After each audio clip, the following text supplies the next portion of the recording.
ఇప్పుడు ఇప్పటి నుంచి నిరంతరం కొనసాగుతుంది.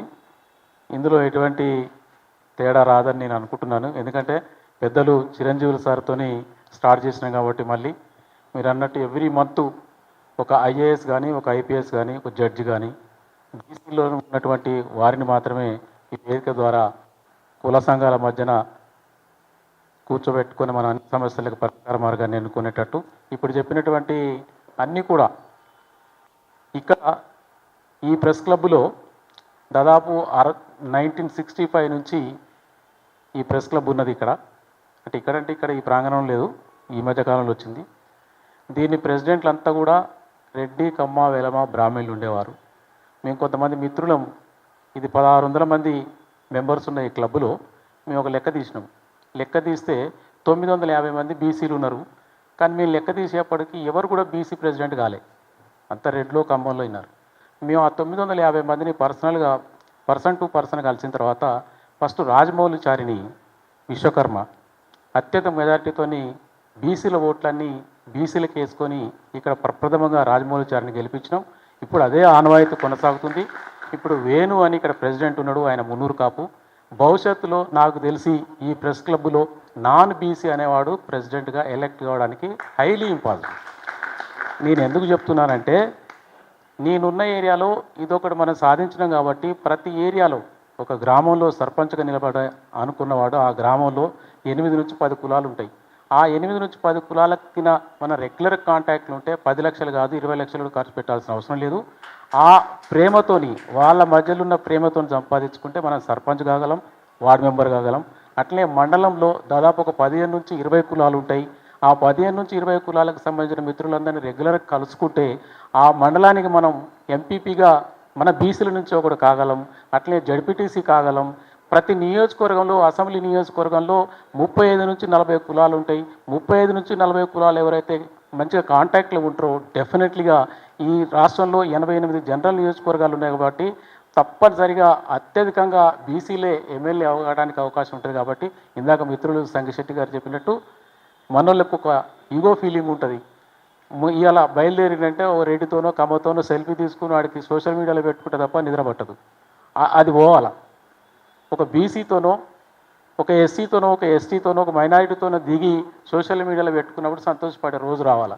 నేను ఈనాడు ఖమ్మోని కలిసిన రెడ్డోని కలిసిన అనే భావం నుంచి అది కొంత కొద్దిగా జరగాలి.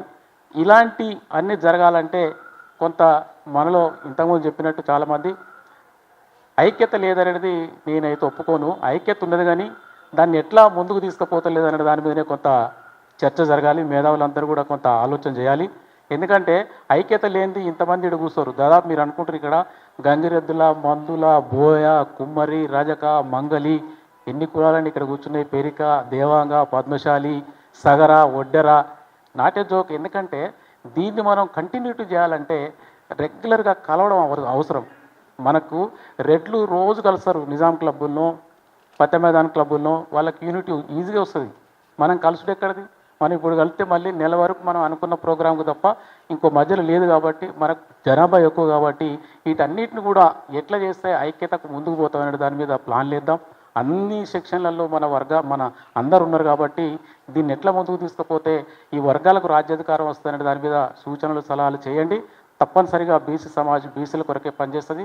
బీసీ సమాజ్ ఈ మధ్యన మేము ఎలక్షన్స్లో చాలామంది నేను బీసీలకే సపోర్ట్ చేస్తున్నప్పుడు చాలామంది చాలా రకాలుగా ట్రోల్ చేసినారు మా మీద. అయినా మేము అదరలేదు బెదరలేదు. కేవలం బీసీలు అది ఏ పార్టీ నన్ను ఉండని ఎక్కడి నుంచైనా పోటీ చేయని ఆ బీసీకి మాత్రం మేము సపోర్ట్ చేసినాం తప్ప వేరే రకంగా పొలిటికల్ పార్టీకనో వేరే ఇతర సంఘాలనో మేధావనో మానవ హక్కులనో మన్నోనో మేము సపోర్ట్ చేయలేదు. Only BC. అంటే వాళ్ళు అడిగినారు మొన్న ఇప్పుడు రేపు జరగబోయే ఎన్నికలలో మా సపోర్ట్ తీన్మార్ మల్లన్నకు ఉంటుంది అన్నప్పుడు, అరే తీన్మార్ మల్లన్న ఎందుకు ప్రశ్నించే గొంతు కాదని రకరకాలుగా కామెంట్లు నేను చేసినప్పుడు నేను చెప్పిన, తీన్మార్ మల్లన్న అనేవాడు, తీన్మార్ మల్లన్న అనే వ్యక్తి వాళ్ళ నాన్న పొలిటీషియన్ కాదు, ఆయనేమో ఇండస్ట్రియలిస్ట్ కొడుకు కాదు. అయినా ఒక చిన్న బీసీ బిడ్డ చిన్న గ్రామం నుంచి వచ్చి అనేక మందితోని కొట్లాడి ప్రశ్నించి సమాజాన్ని జరుగుతున్న అన్యాయాల్ని, బడుగు బలహీన వర్గాల పట్ల జరుగుతున్న అన్యాయాల్ని ప్రశ్నించి ఈనాడు అందరిని ఎదుర్కొని ఆ స్థాయికి ఎదిగిందంటే నాట్య జోక్. మన దగ్గర కూడా ఉంటారు కాకపోతే మనలో ఆయనకే ఎందుకు మద్దతు ఇచ్చింది అన్న దాంట్లో మేము చాలా వరకు చాలా వేదికల మీద సమాధానం చెప్పినాం. ఇవన్నీ కూడా మనం ఇంటర్నల్గా చర్చించుకోవాల్సిందే. బీసీలు ఇద్దరు ముగ్గురు నిలబడ్డప్పుడు మన సువర్ణ మేడం చెప్పింది, అక్కడ ప్రమాణాలు తీసుకుందాం, వాళ్ళకున్న క్వాలిటీ తీసుకుందాం, వాళ్ళకున్న సోషల్ వర్క్ తీసుకుందాం. ఇవన్నీ కూడా మనం నిర్ణయించుకోవడానికి అవకాశం ఉంటుంది. కాబట్టి మిత్రులారా, మనం దయచేసి నిరంతరం కలుస్తూ ఉండాలి. క్లబ్బులు ఉన్నాయన్నీ రెడ్డి, కమ్మ, వెలమ, బ్రాహ్మణులకు ఉన్నాయి. మీరు చూడండి, జూబ్లీ హిల్స్ క్లబ్కి పోతే సాయంత్రం పూట 90% బిలాంగ్స్ టు అంత రెడ్డిలో, కమ్మల్లో, వెలమల్లో ఉంటారు. మనోడు ఎవడని ఉంటాడా? ఎవడు ఉంటాడు? వాళ్ళకి అక్కడ ఏదైనా జరిగినప్పుడు అక్కడ సెటిల్ చేసుకోవడానికి ఒక వేదికలు ఉంటాయి వాళ్ళకి. మనకి వేదికలు లేవు. కాబట్టి ఇలాంటి వేదికలు మనం క్రియేట్ చేయాల్సిందే. చాలా వేదికలు రావాలి. ఇంకోటి ఏంటంటే లాస్ట్కి ఎట్ల వరకు రావాలంటే బీసీల ఓటు, బీసీలకు నాన్ బీసీలు ఓటు వేయొద్దన్న నినాదాన్ని తీసుకురావాలి. గోషమాయిలో ఒక మిత్రుడు, గోషమాయిల్లో రాజా సింగ్ ఉన్నాడు. నేను ఒకసారి పిచ్చపాడుగా మాట్లాడినప్పుడు ఒక స్టేట్మెంట్ ఇచ్చాడు. కోయి भी मेरे को నాన్ హిందూ ఓట్ नहीं डालना అన్నాడు. అరే ఏందన్నా ఇది ఏంటంటే, అరే జాదా అయినా హిందూ అలా కైకు ఓళ్ళంకా ఓటు అన్నాడు. నేను కూడా అనుకున్నప్పుడు, ఓహో నీకు హిందువులు నాన్ హిందువులు ఓటు వద్దు అనుకున్నప్పుడు బీసీ సమాజం నుంచి కూడా నేను ఒక నినాదం ఇస్తా. బీసీలం 56% అని ఊకదంపుడు ఉన్న ఉపన్యాసాలు ఇస్తున్నాం కదా స్వతంత్రం వచ్చినప్పటి నుంచి. 56% అంటే మనం దాదాపుగా జనాభాలో 50% కంటే ఎక్కువ ఉన్నాం. కాబట్టి బీసీలకు కూడా నాన్ బీసీలు ఎవడు ఓటు వేయొద్దని చెప్పాలి. అప్పుడు చాలామంది మిత్రులు ఏమన్నారంటే ఎస్సీ ఎస్టీలు కూడా వద్దంటే, అసలు ఎవరు వద్దు పోయి బీసీలో 56% ఉన్నాక ఎస్సీలు ఎందుకు, ఎస్టీలు ఎందుకు, మైనారిటీలు ఎందుకు?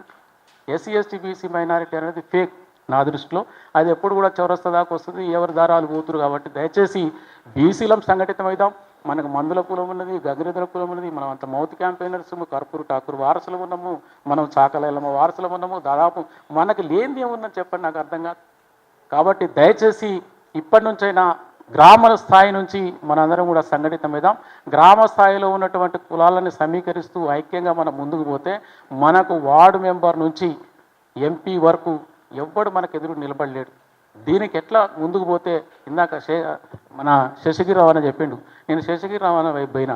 శేషగిరిరావు అన్న ఎలక్షన్స్లో పోతే శేషగిరిరావు అన్న పరిచయాలు ఎట్లాంటిదంటే ప్రతి ఇంటితోనే ఆయన కనెక్షన్ ఉన్నది. అందుకనే పెద్ద పెద్ద కోటీశ్వరులు కూడా ఆయన ముందు నిలబడితే ఇది 4వ ఎన్నిక కాగలిగిండు. అంటే ఆ ప్రేమను పొందగలగాలి మనం. ఆ ప్రేమను పొందినప్పుడు తప్పనిసరిగా విజయాలు మన వైపే ఉంటాయి. కాబట్టి దయచేసి మిత్రులారా, ఇప్పటి నుంచైనా బీసీలలో ఐక్యత లేదంటే ఒప్పుకునే ముచ్చటే లేదు.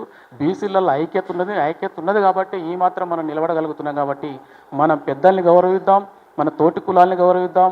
మనకైతే కింది కులాలని ఎవరు అనుకుంటారో వాళ్ళందరినీ కూడా చేరదిద్దాం, ముందుకు తీసుకొద్దాం, వాళ్ళందరూ కూడా సమాన ప్రాతినిధ్యం ఇద్దాం. ఆ రకంగా ముందుకు పోదామని చెప్తూ